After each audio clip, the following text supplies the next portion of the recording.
Assalamualaikum warahmatullahi wabarakatuh. Perkenalkan, kami dari kelompok 4 dengan anggota Lalang Muhammad Nazar dengan NPM 1950655, Dede Hidayat dengan NPM 195060154, Nabila Kintara dengan NPM 2050645, Septi Amelia Habibah dengan NPM 2050650, Da Indriani dengan NPM 2050656,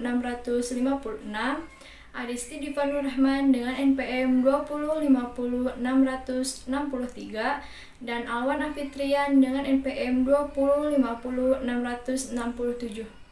Di sini kami akan mempresentasikan tentang pengembangan bahan ajar berorientasi literasi peserta didik. Perkenalkan, nama saya Septi Amelia Habibah dengan NPM 2050650. Di sini saya akan menerangkan atau menjelaskan tentang pengertian bahan ajar. Bahan ajar merupakan segala bahan, baik itu informasi, alat, maupun teks yang disusun secara sistematis, yang menampilkan sosok utuh dari kompetensi yang akan dikuasai peserta didik dan digunakan dalam proses pembelajaran dengan tujuan perencanaan dan penelaahan implementasi pembelajaran. Misalnya seperti apa? Misalnya seperti buku pelajaran, modul, hangout, LKS, model atau maket, bahan ajar audio, bahan ajar interaktif, dan yang sebagainya. Nah, itu menurut Prasetyo 2015 halaman 17. Nah, sedangkan menurut National Center for Competency Based Training dalam Prastowo 2015, nah bahan ajar adalah segala bentuk bahan yang digunakan untuk membantu guru atau instruktur dalam melaksanakan proses pembelajaran di kelas. Nah, bahan yang dimaksud ini adalah bisa berupa bahan tertulis maupun tidak tertulis. Adapun pandangan dari ahli lainnya mengatakan bahwa bahan ajar adalah seperangkat materi yang disusun secara sistematis sehingga tercipta lingkungan atau suasana yang memungkinkan peserta didik atau siswa itu untuk belajar. Saya Adisti Diva dengan NPM 205060063. Baik, selanjutnya di sini ada jenis-jenis bahan ajar. Bahan ajar sangat beragam jenisnya, namun secara umum jenis bahan ajar menurut Depdiknas adalah sebagai berikut. Yang pertama adalah bahan ajar cetak. Antara lain adalah handout, buku, modul, lembar kerja siswa, brosur, atlas, dan lain-lain.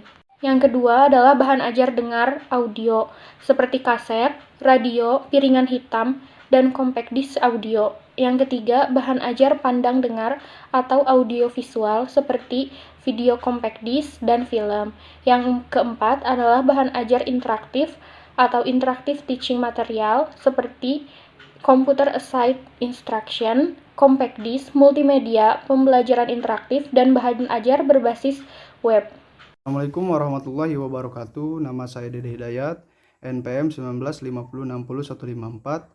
Saya di sini akan menjelaskan karakteristik bahan ajar berorientasi literasi sains. Menurut Jasmani, bahan ajar memiliki 5 karakteristik.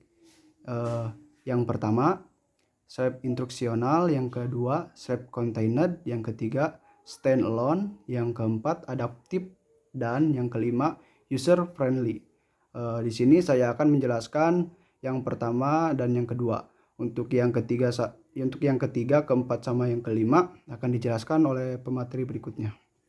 Jadi, yang pertama, self-instruksional, yaitu bahan ajar dapat membuat siswa mampu membelajarkan diri sendiri dengan bahan ajar yang dikembangkan.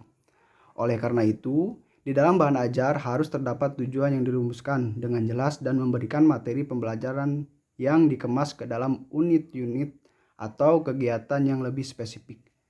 Untuk yang kedua, bahan ajar self-contained, yaitu seluruh materi pelajaran dari satu unit kompetensi atau subkompetensi yang dipelajari terdapat di dalam satu bahan ajar secara utuh.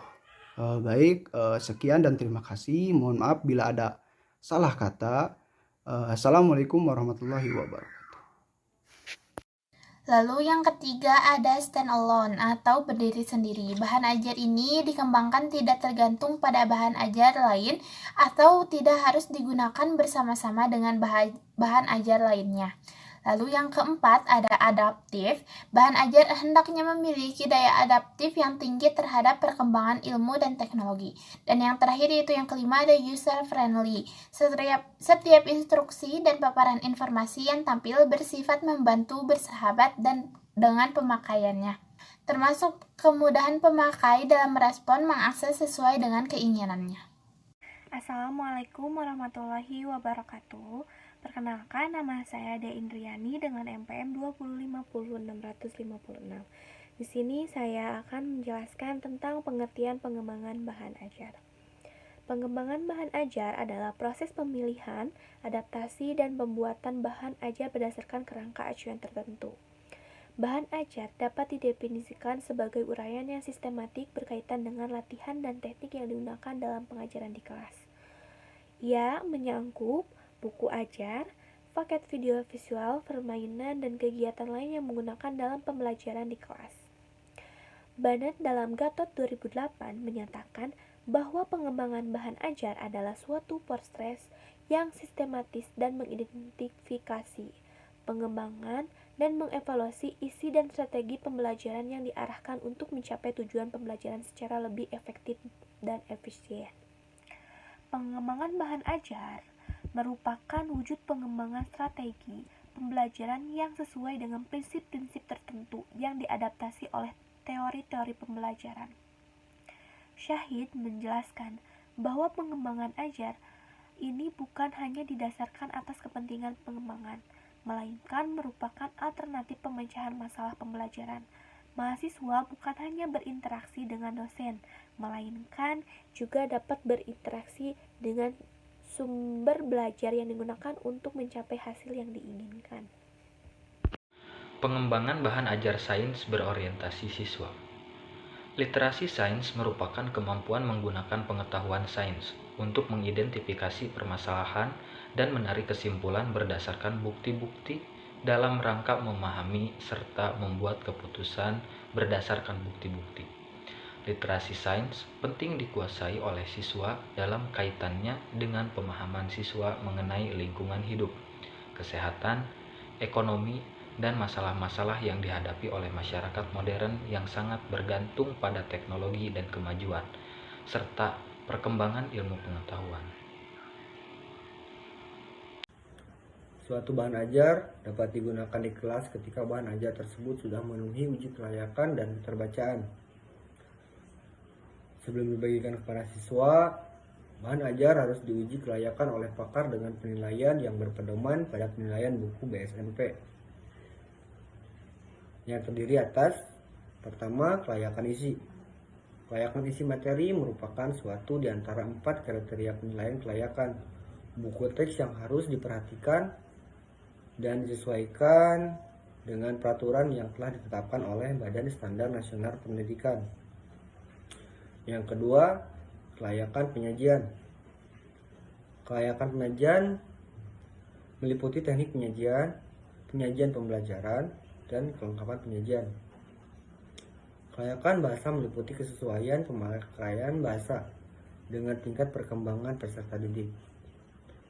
Pemakaian bahasa yang komunikatif dan pemakaian bahasa memenuhi syarat kerukunan dan keterpaduan alur berpikir. 3. Kelayakan bahasa. Kelayakan bahasa meliputi komunikatif, dialogis dan interaktif, lugas, runtutan, alur pikir, koherensi sesuai dengan kaidah bahasa Indonesia yang benar. Cukup sekian presentasi yang bisa kelompok kami sampaikan. Mohon maaf bila ada salah kata. Yang ingin bertanya silakan ke forum diskusi maupun menanyakan langsung. Terima kasih. Wassalamualaikum warahmatullahi wabarakatuh.